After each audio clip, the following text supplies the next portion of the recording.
সংসদের উচ্চকক্ষের ব্যাপারে ঐকমত্য কমিশনে উপস্থিত অধিকাংশ দল তারা সকলে একটি কার্যকর উচ্চকক্ষের ব্যাপারে তাদের মতামত জানিয়েছেন।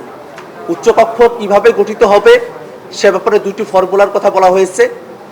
প্রথম দিকে একটি হলো মোট ভোটের আনুপাতিক হারে অর্থাৎ পিএর সিস্টেমে উচ্চকক্ষের প্রতিনিধিত্ব ঠিক হবে, এবং আরেকটি হলো নিম্ন কক্ষের যে আসন বিন্যাস আছে সেই অনুযায়ী উচ্চকক্ষে আসন বিন্যস্ত হবে।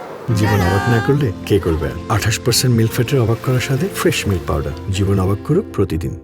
এর বাইরে গিয়ে কমিশন আজকে একটি তৃতীয় প্রস্তাবের কথা বলেছিল যে 64টি জেলা এবং 12টি সিটি কর্পোরেশন এরিয়াকে আলাদা কনস্টিটিউয়েন্সি ধরে সেখানে নির্বাচনের মধ্য দিয়ে 76 জন প্রতিনিধি তারা উচ্চকক্ষে প্রতিনিধিত্ব করবেন।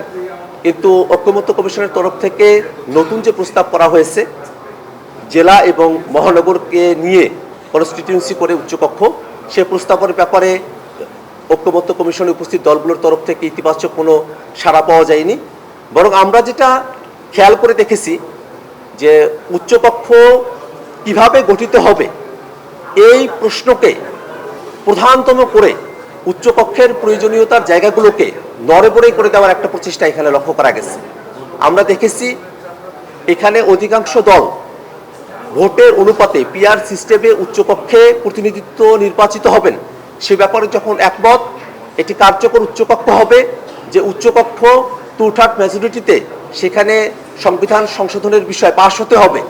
উচ্চকক্ষের ব্যাপারে খুবই সুনির্দিষ্ট প্রস্তাবনা যার মধ্য দিয়ে কোনো একক দলের আধিপত্যের জায়গাটি উচ্চকক্ষে থাকবে না, এবং ন্যূনত যে দলটি 1% ভোটও পেয়েছেন তাদেরও একজন প্রতিনিধি উচ্চকক্ষে প্রতিনিধিত্ব করতে পারবেন। একই সাথে বহু দলের প্রতিনিধিত্বের সম্মিলনে একটি উচ্চকক্ষ গঠিত হবে যেটা ক্ষমতার ক্ষেত্রে আইন প্রণয়ন সংবিধান সংশোধনের মতো বিষয়গুলোতে চেক অ্যান্ড ব্যালেন্সের মতো গুরুত্বপূর্ণ ভূমিকা পালন করবে। এছাড়াও আমরা যে নিয়োগ কমিটিগুলোর কথা বলেছি যেটাকে পূর্বে এনসিসি বলা হতো সেই জায়গাতেও উচ্চকক্ষের প্রতিনিধিরা থাকবেন।